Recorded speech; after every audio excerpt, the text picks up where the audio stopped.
In this session, we are going to create a SSH server key on this machine that we will use to log into Windows machines. First of all, we will run Putty. Actually, we're going to run PuttyGen to generate a key.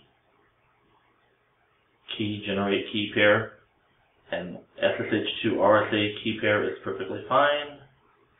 We need some random mouse strokes, so here they are. Perfect.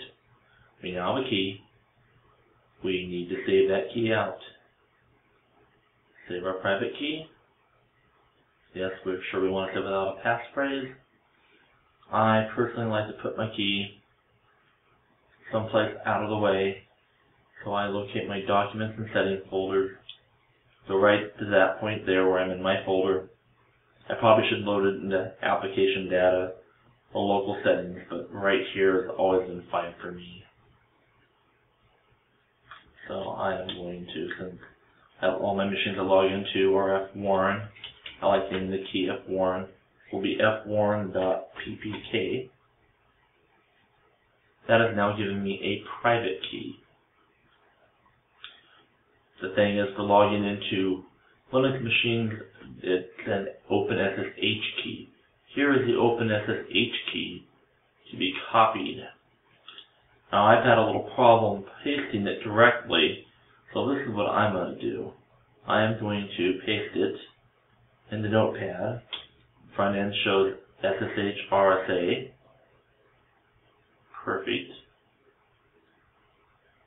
Tail end of the key says it's an RSA key. Perfect. I got the whole thing, so I'm going through all that. I am going to save this as fwarren.txt. It's in my documents folder. Alright.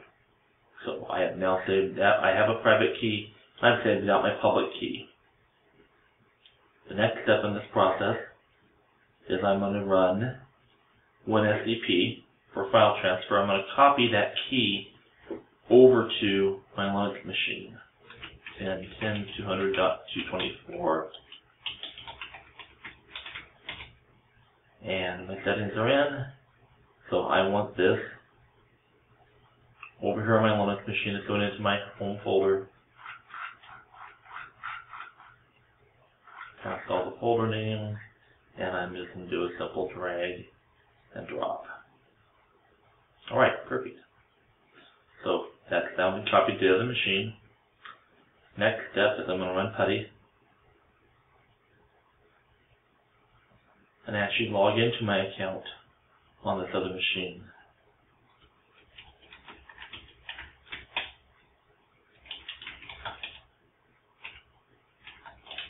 And I've done a regular login.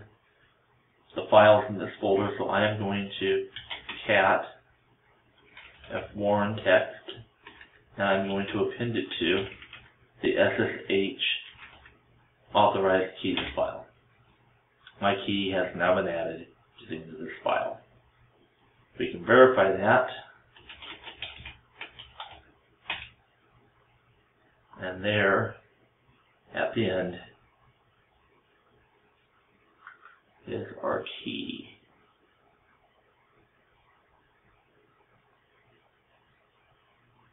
So now at this point here, I'm going to exit, and we are actually going to test the key out. We're going to run Putty. I'm going to hop on down to here, connection, under data. I want to automatically use my username. Under SSH, I want to set my key file, which again is going to be the one on drive C. Under documents and settings, red, and there it is.